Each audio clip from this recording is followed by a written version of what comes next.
A very good morning to all of you dear students. How are you students? I hope all of you will be fine at your home. So students, as you know that in this time you have to do very hard work to prove yourself. So students, do not give your past the power to define your future. Okay, you have to do very hard work to prove yourself. So do your work properly and regularly. So now let's continue our chapter 10. Chapter 10, gravitation. In this chapter, we have already studied about what is gravitational force. Gravitational force means every object in the universe attracts every other object with a force, and that force is called gravitational force. Universe में हर एक object दूसरी object को अपनी तरफ attract करती है. ये force of attraction gravitational force कहलाता है. And after that we read about what you mean by centripetal force. Force acting towards the center, that is called centripetal force. And we have already studied about universal law of gravitation and importance of universal law of gravitation. And what do you mean by free fall? किसी भी object को जब हम किसी height से drop करते हैं और वो object under the gravitational force है, ऑब्जेक्ट अगर अर्थ की तरफ अट्रैक्ट होती है because of gravitational force, that fall is called free fall. इस टाइप का जो भी फॉल है उसे हम फ्री फॉल कहते हैं. मीन्स किसी भी ऑब्जेक्ट को किसी हाइट से ड्रॉप किया हमने, कहा जाती है वो बिकॉज ऑफ ग्रेविटेशनल फोर्स अर्थ की तरफ मूव करती है, that fall is called free fall. और जब ऑब्जेक्ट फ्री फॉल में होती है वहां जो एक्सेलरेशन प्रोड्यूस हुआ है, that acceleration is called acceleration due to gravity. कोई भी ऑब्जेक्ट अगर अर्थ की तरफ मूव कर रही है, किसी भी ऑब्जेक्ट में अगर acceleration due to gravitational force है, मीन्स वहां जो एक्सेलरेशन प्रोड्यूस हुआ है वो कौन सा है? Acceleration due to gravity. And acceleration due to gravity को हम स्मॉल जी से डिनोट करते हैं. And the value of small g of earth के लिए स्मॉल जी की value means acceleration due to gravity की जो वैल्यू है वो क्या होती है? 9.8 मीटर पर सेकेंड स्क्वायर. यहाँ तक के टॉपिक्स को हम रीड कर चुके थे. How can we calculate the acceleration due to gravity? Acceleration due to gravity को हमने अपनी लास्ट क्लास में कैलकुलेट किया था. In this class we are going to read about our next topic is what do you mean by mass and what do you mean by weight. Mass and weight.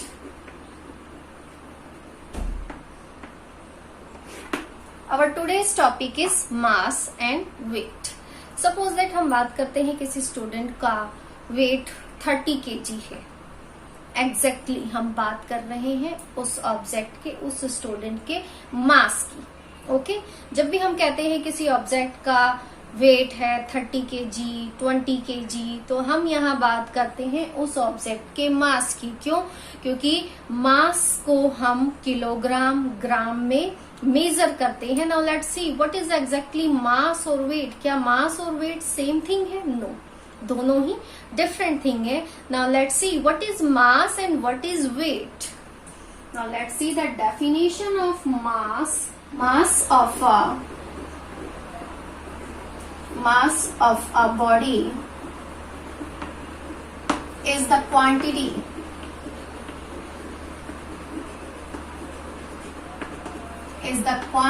of matter contained in it.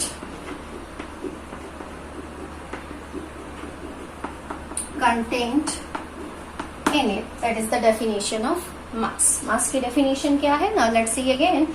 Mass of a body is the quantity of matter contain in it. किसी भी object में जो material है, उस material में all over जितने भी उस ऑब्जेक्ट के अंदर कंटेंट्स प्रेजेंट है, उसकी अमाउंट उस ऑब्जेक्ट का मास कहलाती है. And the SI unit of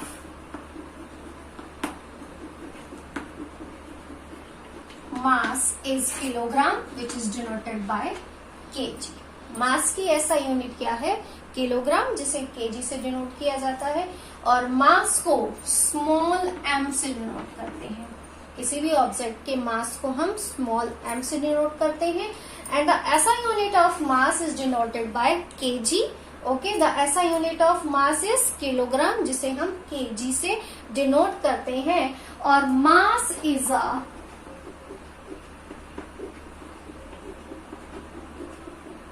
scalar quantity.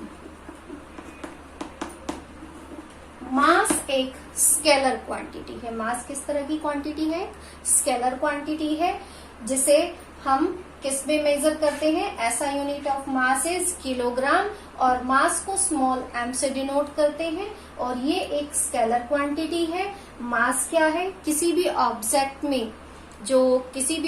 में जो मैटर है, जो मटेरियल है, उसकी अमाउंट, कितने उसमें कंटेंट्स प्रेजेंट है, उसकी अमाउंट ऑब्जेक्ट की मास कहलाती है। सपोज दैट जब हम ये कहते हैं कि किसी स्टूडेंट का वेट 30 kg है, तो एग्जैक्टली हम बात करते हैं उस स्टूडेंट के मास की, वेट की नहीं, हम बात करते हैं उसके मास की। क्यों? क्योंकि हम मास को किस में मेजर करते हैं? किलोग्राम में मेजर करते हैं। The mass of a body is constant. किसी भी ऑब्जेक्ट का मास हमेशा कांस्टेंट होता है। It does not change from place to place. One place to another place पे जाने पर किसी भी ऑब्जेक्ट के मास में कोई चेंज नहीं आता। इट मीन्स मास हमेशा कैसी वैल्यू होती है? कांस्टेंट वैल्यू होती है। कांस्टेंट मीन्स जो प्लेस टू प्लेस चेंज नहीं होती। तो किसी भी ऑब्जेक्ट का मास, अगर सपोज दैट किसी ऑब्जेक्ट का मास अर्थ पर 10 किलोग्राम है, तो उस ऑब्जेक्ट का मास मून पर भी 10 किलोग्राम होगा, अनदर प्लैनेट्स के ऊपर भी वो 10 किलोग्राम होगा। सो ऑब्जेक्ट के मास में प्लेस टू प्लेस कोई चेंज नहीं आता। नेक्स्ट अब हम बात करते हैं वेट की। Our next topic is weight. After the definition of mass, now let's see what is weight. Okay बेटे, मास की डेफिनेशन के बाद अब हम जो नेक्स्ट टॉपिक देख रहे हैं वो है what do you mean by weight. The force of attraction of earth on an object is called weight. किसी भी ऑब्जेक्ट का वेट क्या है? किसी भी ऑब्जेक्ट का weight is the amount, the weight of a body is the force. किसी भी ऑब्जेक्ट का जो वेट है वो उस फोर्स की अमाउंट है। कौन सी फोर्स की अमाउंट है? With which it is attracts towards the centre of the earth. जिस फोर्स से कोई भी ऑब्जेक्ट अर्थ की तरफ अट्रैक्ट होती है, उस अट्रैक्शनल फोर्स की अमाउंट ही उस ऑब्जेक्ट का वेट कहलाती है। Okay, now let's see again. The weight of a body is the force. किसी भी ऑब्जेक्ट का जो वेट है, किसी भी बॉडी का जो वेट है, वो उस is the amount of force, उस फोर्स की अमाउंट है। कौन सी फोर्स की अमाउंट है? With which it is attracts towards the centre of the earth. जिस फोर्स से वो ऑब्जेक्ट अर्थ की तरफ अट्रैक्ट होती है, उस अट्रैक्शनल फोर्स की अमाउंट ही उस ऑब्जेक्ट का वेट कहलाती है। इन अदर वर्ड हम ये भी कह सकते हैं, force of earth gravity acting on a body is called weight. ठीक है, यानी कोई भी ऑब्जेक्ट है, जिस फोर्स से वो अर्थ की तरफ अट्रैक्ट हो रही है, उस फोर्स की, उस अट्रैक्शन की अमाउंट, फोर्स ऑफ अट्रैक्शन की अमाउंट ही उस ऑब्जेक्ट का वेट कहलाती है। As we know that the equals to ma। Formula for force is F equals to ma। Force का फॉर्मूला है force equals to force which is denoted by F, force जिसे F से denote करते हैं, is equals to mass multiply by acceleration. But जब हम बात करते हैं एक्सेलरेशन ड्यू टू ग्रेविटी की, तो इस फॉर्मूले में थोड़ा सा चेंज आ जाता है। ये हो जाएगा F equals to mg। A stand for general acceleration and G stand for acceleration due to gravity. जब किसी ऑब्जेक्ट में acceleration under the gravitational force produce होता है, तो उस एक्सेलरेशन को हम एक्सेलरेशन ड्यू टू ग्रेविटी कहते हैं। और जो फॉर्मूला हो जाएगा वो होगा F equals to mass multiply by acceleration due to gravity. And as you know that किसी भी ऑब्जेक्ट का वेट क्या है? The weight of a body is the force. किसी भी ऑब्जेक्ट का वेट उस ऑब्जेक्ट पे लगने वाले उस फोर्स की अमाउंट है, जिस फोर्स से वो अर्थ की तरफ अट्रैक्ट हो रही है। सो weight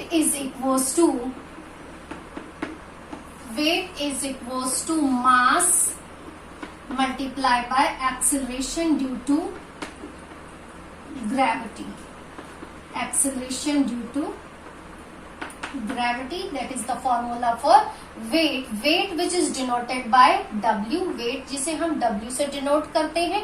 W equals to mass multiplied by acceleration due to gravity.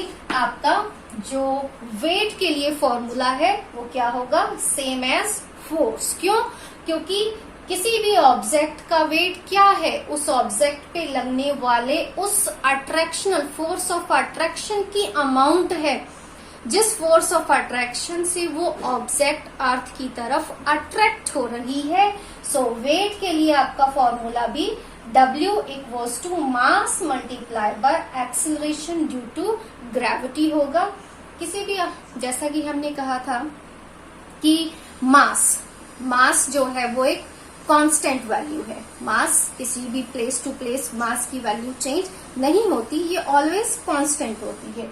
But जब हम किसी ऑब्जेक्ट के वेट की बात करते हैं, so weight is the product of mass and acceleration due to gravity. As you know that कि वेट क्या है, किसी भी ऑब्जेक्ट के मास और एक्सेलरेशन ड्यू टू ग्रेविटी का प्रोडक्ट है।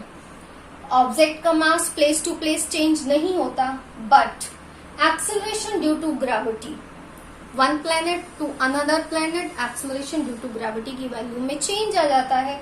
So one planet to another planet, किसी भी ऑब्जेक्ट के वेट में चेंज आ जाता है। देयरफॉर वेट एक कांस्टेंट वैल्यू नहीं होती, प्लेस टू प्लेस वेट में चेंज आ जाता है। And weight is a vector physical quantity. Weight कैसी फिजिकल क्वांटिटी है, एक वेक्टर फिजिकल क्वांटिटी है। And the SI unit of weight, SI unit of weight is also newton. Weight की भी SI यूनिट क्या होगी, न्यूटन होगी। क्यों होगी न्यूटन? क्योंकि हमने कहा F equals to force is equals to mass multiply by acceleration. And as you know that force की SI यूनिट क्या होती है, newton. The SI unit of force is newton and the same as the SI unit of weight is also newton. Force की SI unit newton है and the formula of force is F equals to mg and same as the formula of weight is equals to mass multiplied by acceleration due to gravity and the SI unit of weight is also Newton। weight की भी SI unit क्या होगी, Newton होगी। why? because क्योंकि weight क्या है, किसी भी ऑब्जेक्ट का weight उस पर लगने वाले उस फोर्स ऑफ अट्रैक्शन की अमाउंट है, जिस फोर्स ऑफ अट्रैक्शन से वो ऑब्जेक्ट अर्थ की तरफ अट्रैक्ट हो रही है। And place to place weight की वैल्यू में चेंज आ जाता है। One planet to another planet जाने पर किसी भी ऑब्जेक्ट के वेट में चेंज आ जाता है। एज वी नो दैट कि किसी भी ऑब्जेक्ट का weight place to place change होता है। सपोज दैट किसी भी ऑब्जेक्ट का वेट की हम बात करते हैं, wait on earth.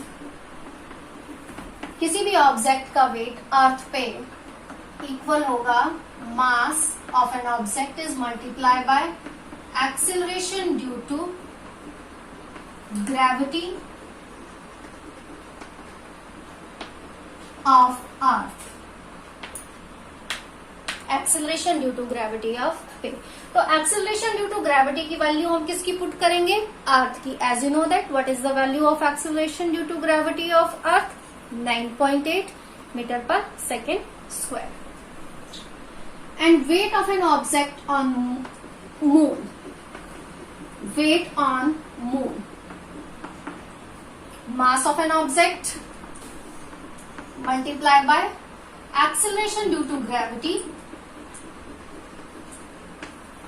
acceleration due to gravity of moon। अब हम उस ऑब्जेक्ट का वेट कहाँ मेजर कर रहे हैं, मून पे। तो ऑब्जेक्ट का mass multiply by acceleration due to gravity की वैल्यू हम किसकी पुट करेंगे, मून की पुट करेंगे। And as you know that acceleration due to gravity of moon is 1/6 of the acceleration due to gravity of earth. जैसा कि हम जानते हैं कि मून के लिए एक्सेलरेशन ड्यू टू ग्रेविटी की वैल्यू अर्थ के एक्सेलरेशन ड्यू टू ग्रेविटी की वैल्यू की 1/6 होती है। देयरफॉर वेट ऑन मून, किसी भी ऑब्जेक्ट का वेट मून पर